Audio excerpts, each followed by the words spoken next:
I think it's important as well to look at behaviours that show that someone is not your friend. And this was a particularly important area as a parent for me because there is a social interaction and dynamic amongst a peer group where feeling popular or in control or appreciated may be more important than some of the more challenging characteristics of friendship, such as empathy, such as valuing and appreciating somebody as a whole.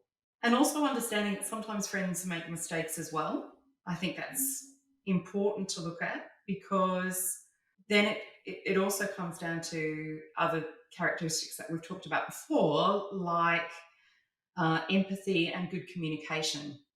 How do you forgive somebody who has taken personal information about you and made it into a humorous story to share with others when it's not their information to share?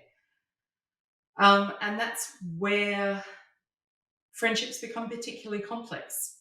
And it's important to teach children that if somebody is trying to make you feel uncomfortable and don't value or appreciate you, then they're not necessarily a bad person, but they're not a good friend. If they put you down directly or indirectly, and even worse is when that's disguised as sort of joking or teasing, or I'm just attempting to be funny. Making somebody feel uncomfortable isn't humorous. And I think it's important to share that information with children. And it's also important for them to know what they feel comfortable with. So if you trust somebody with personal information, you need to feel confident that they will care for that information. Friends don't show unpredictable or volatile behavior that makes you feel nervous or anxious. It's not a good friendship if there's little reciprocity, if they're always asking for things or asking for your time, but they don't offer the same in return. If they compare or rank other people or they try and change you, that's not positive friendship behavior either. If they don't take responsibility for themselves or their actions and they blame you for their choices, if they run up to you in the schoolyard and take your hat and throw it like a frisbee, and then they say, well, it was your fault because earlier on that day you teased me. That's not taking responsibility for who they are and their choices. Nobody made them grab your hat and turn it into a frisbee. Sometimes friends, especially in primary school, they can react negatively to success and popularity, or that they have a need for focus and attention. And while those needs are very real, it shouldn't be at the expense of your friendship. It's also very unhealthy, especially in those primary school levels where someone sort of sets an arbitrary goal or benchmark that you must meet to become friends. You've got to stay in this class or this sporting group, or you have to be able to achieve this level at Minecraft to be able to continue to be part of the group. Friendship shouldn't be transactional in that way. It shouldn't be a spreadsheet of positive and negative traits.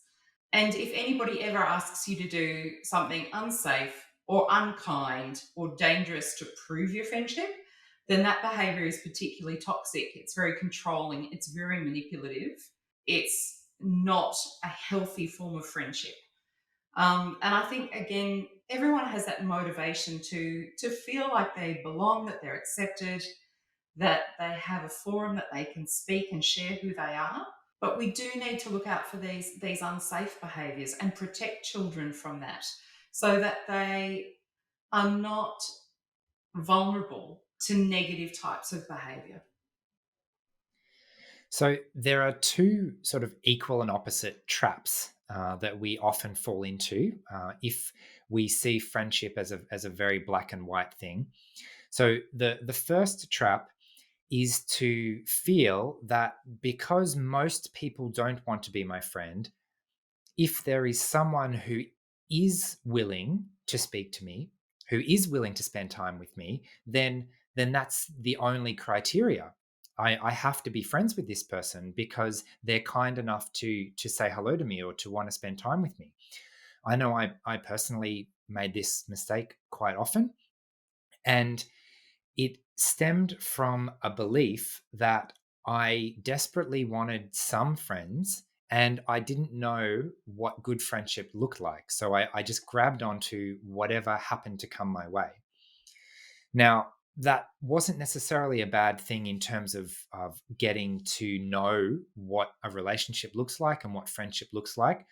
But those learning experiences have to teach us what friendship looks like in the long run. The other equal and opposite mistake when we think about friendship in a black and white sense is to latch on to someone because they are a good friend or because they have been a good friend, and to get very upset when it feels like that relationship is changing.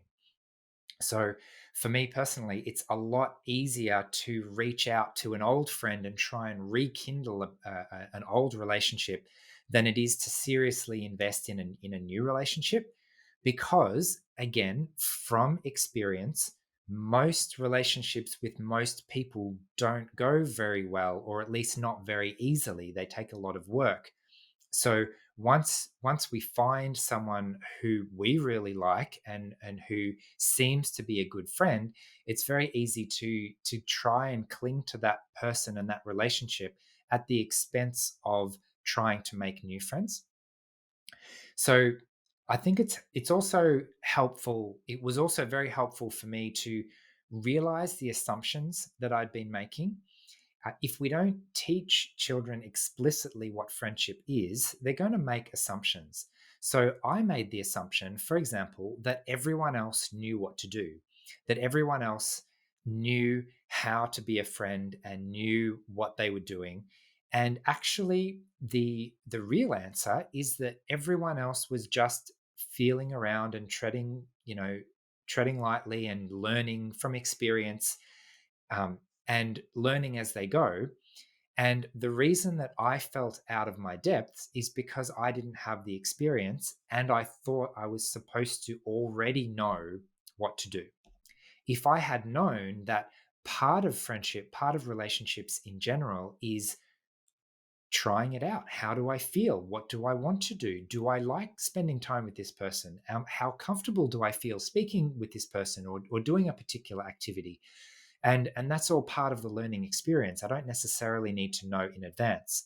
And what I can do then afterwards is make a decision. Do I want to continue this relationship? Do I want to try to invest in this friendship? Or maybe just because we used to hang out together doesn't necessarily mean that we would like to continue to work on our relationship in the future.